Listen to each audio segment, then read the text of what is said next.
Greetings, dear subscribers and casual listeners of my channel.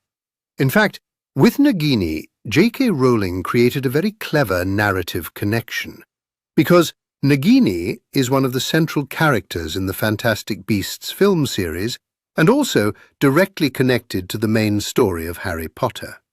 Nagini is a very mysterious and complex character, and for a long time we knew almost nothing about her past. However, the Fantastic Beasts films revealed many new and fascinating details about her, leaving no doubt that Nagini is a maledictus, carrying a terrible blood curse. By the way, some fans once believed that Rowling invented Nagini's backstory specifically for Fantastic Beasts. Someone even asked her on Twitter exactly when she created Nagini's storyline. Rowling answered that she had known the truth about Nagini for around 20 years. There is another important detail proving that Rowling always knew who Voldemort's snake truly was. If we look at the origin of the name Nagini, we can see a direct reference to a mythological creature from Indian folklore that is half woman and half snake. By choosing this name, Rowling clearly understood Nagini's true nature and identity from the very beginning. You have probably noticed that a maledictus is something between an animagus and a werewolf. A werewolf cannot control transformations, while an animagus can fully control them. In Nagini's case, we see qualities from both conditions. She cannot stop the curse that will eventually trap her forever in the body of a snake, but until that moment she can still transform between human and snake form by choice.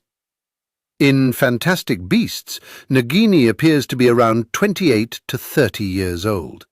The events take place during the years 1926 and 1927, meaning that by the time she dies during the Battle of Hogwarts in 1998, she is more than 90 years old. Ordinary snakes like the one Nagini became usually live for around 20 years. This suggests that a maledictus trapped permanently in animal form may stop aging and become unable to die naturally. So let us remember who Nagini was before she became Voldemort's servant and Horcrux. In Fantastic Beasts, we clearly see that she opposed Gellert Grindelwald and refused to support his regime. The films present her as a quiet, modest and compassionate woman with a kind heart. It is possible that the darkness later growing inside her was caused by the curse itself, which locked her inside the body of a snake forever. That body became her eternal prison and was never her true nature. Nagini was born completely different, and losing her humanity may have filled her with pain, anger and bitterness. She lost the ability to enjoy the simple experiences of human life and was forced to adapt to a form that felt more like imprisonment than existence. Perhaps in the beginning she still completely preserved her human mind and understood exactly what was happening to her. She likely remembered her human memories and emotions for many years. That would make her suffering even more tragic and unbearable. We should also remember that Lord Voldemort could speak Parseltongue and had a unique connection with snakes. Snakes could find him, and he could attract them to himself. It is very likely that this ability eventually led him to Nagini, who after many years of silence finally found someone capable of understanding her language. For the first time in decades, she may have been able to truly communicate with another living being. There is a theory that they first met in the forests of Albania. We also know that Voldemort could be charming and persuasive whenever it helped him achieve his goals. At that moment, Nagini may have desperately needed someone to talk to after years of loneliness and isolation. Because of this, it is not surprising that Tom Riddle eventually became her only friend and closest ally. Interestingly, Nagini became more important to Voldemort than any of his Death Eaters. In the way he treated her, we can even notice traces of care, if such a word can truly be applied to Voldemort. He made her his companion in shaping the future of the magical world. Nagini became someone he trusted completely and someone he believed would never betray him. Even more importantly, Voldemort turned her into a Horcrux, making her the vessel for a fragment of his soul. This act strengthened the connection between them even further. The most horrifying part of Nagini's curse is that it slowly destroys her identity and personality. Every day she spends less time in human form, gradually accepting that she will eventually remain an animal forever. Before becoming Voldemort's deadly snake, Nagini was shy, quiet and timid. Fantastic Beasts shows us that she was friends with Credence Barebone, who helped her escape from the circus. Their friendship may have existed because both of them felt like outsiders searching for their place in the world. They both carried deep loneliness and pain inside themselves. Nagini also wanted to help Credence discover his true origins and find his parents. Despite becoming a symbol of darkness and evil in Harry Potter, Fantastic Beasts shows that she originally stood on the side of good. She understood Grindelwald's true intentions and tried to convince Credence not to follow him. After losing Credence during the final events of the story, Nagini joined Newt Scamander without hesitation. Her decision clearly showed which side she supported in the conflict inside the magical world. But how did such a kind and caring woman eventually become Voldemort's terrifying snake? Perhaps the answer is that Voldemort and Nagini were similar in many ways. Both of them were lost and alone in the world, which also reminds us of Credence's tragic situation. Nagini was trapped in snake form, with nobody to speak to or share her pain with. Voldemort, after the events at Godric's Hollow, also experienced complete isolation after losing his body, followers, and former life. Maybe this shared loneliness brought them together. Each of them had something the other desperately needed. Without Nagini, Voldemort may never have regained his body so quickly. Her venom helped sustain his weakened life force and kept him alive. At the same time, without Voldemort, Nagini may have had no purpose left and no one with whom she could share her existence. Their relationship became stronger after the murder of Bertha Jorkins, when Nagini became a Horcrux. From that moment, part of Voldemort's soul lived inside her permanently. It is possible that this was the point when Nagini finally lost the last remains of her kindness and humanity. She became a weapon completely devoted to Voldemort and fully under his influence. Now she could communicate with him telepathically and obey his commands even from great distances. Surprisingly, despite his cruel and dark nature, Nagini remained absolutely loyal to Voldemort until the very end. In return, Voldemort appeared to care for her more than for any of his human followers. Their relationship was built on shared loneliness, dependence, and darkness. In many ways, Nagini became the only creature in the world that Voldemort truly trusted. If we look at the situation as a whole, we can see the story of two lonely souls who found support in each other. If Voldemort had chosen a different path and seen the world differently, perhaps Nagini could have lived a peaceful and happy life. Her tragic transformation from a human woman into Voldemort's loyal servant shows how fate can destroy even the most innocent person. But Nagini is not the only character in the world of Harry Potter whose life was dark and complicated. In the magical world, many characters seem cruel or questionable at first glance, but behind their actions are deep personal tragedies and inner conflicts. Today we will look at 9 such characters whose painful stories make us see them in a completely different light. Their choices were shaped by fear, loneliness, love, and suffering. Once we understand their past, it becomes much harder to judge them so easily. Number 1 is Petunia Dursley. Petunia Dursley immediately creates a negative impression because she is cold, strict, and openly dislikes Harry. At first, she seems heartless and cruel without any real reason. However, hidden behind this behavior were emotions she never allowed herself to show. Petunia spent her entire childhood jealous of her sister Lily. Lily was special because she was a witch, while Petunia remained an ordinary girl living in the non-magical world. She desperately wanted to be like her sister, and even wrote letters to Hogwarts, hoping she could also become part of that magical world. But no answer ever came. As Lily entered the magical world, Petunia stayed behind among ordinary people. Her jealousies slowly turned into resentment, sadness, and emotional pain. But more than jealousy, Petunia felt fear, because magic terrified her. That world seemed dangerous, strange, and impossible for her to understand.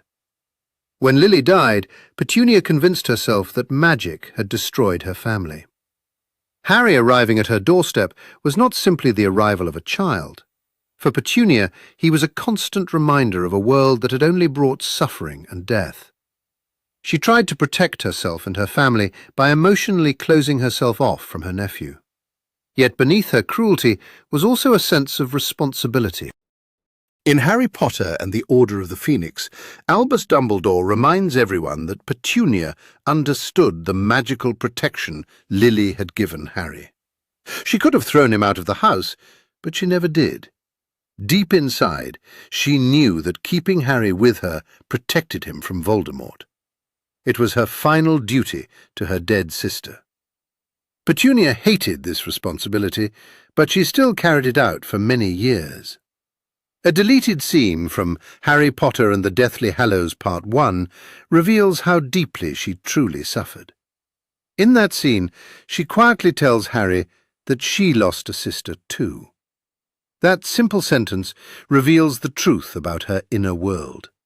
Petunia hid her grief and spent years pretending she did not care. She could never openly express the pain she felt after losing Lily. Her coldness became a shield, protecting her from emotions she did not know how to face. Number 2 is Narcissa Malfoy. Narcissa always appears distant, proud, and emotionally cold. She seems like a loyal supporter of dark forces and an arrogant member of a wealthy, pure-blood family. But her true personality becomes clear through one thing alone: her endless love for her son Draco. Draco was the center of Narcissa's entire life. When Voldemort gives Draco the impossible task of killing Dumbledore, Narcissa immediately understands that her son is not ready for such horror. Out of fear and desperation, she goes to Severus Snape and begs him to protect Draco. She is willing to risk everything to save her child. Narcissa even makes an unbreakable vow, proving that a mother's fear for her son was stronger than her fear of death. But her most important moment happens during the final battle at Hogwarts. When Voldemort believes Harry is dead, he orders Narcissa to check his body. She quietly leans down and asks Harry only one question: whether Draco is still alive. At that moment, nothing else matters to her except her son's safety. After learning Draco survived, Narcissa lies directly to Voldemort and tells him Harry is dead. She does not do this to save the world or help the Order of the Phoenix. She does it purely because of a mother's instinct and love for her child. Number 3 is Kreacher. Kreacher was the loyal house elf of the Black family and remained devoted to them long after most of them were gone. Even while living alone in an empty house, he continued honoring the memory of his old masters. His entire existence became a tragedy built on loyalty and obedience. The Black family treated Kreacher terribly for most of his life. They saw him not as a living being with feelings, but as a tool meant only to obey commands.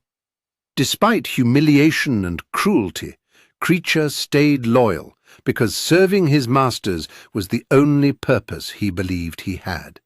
His suffering became normal to him. The strongest bond in Kreacher's life was with Regulus Black.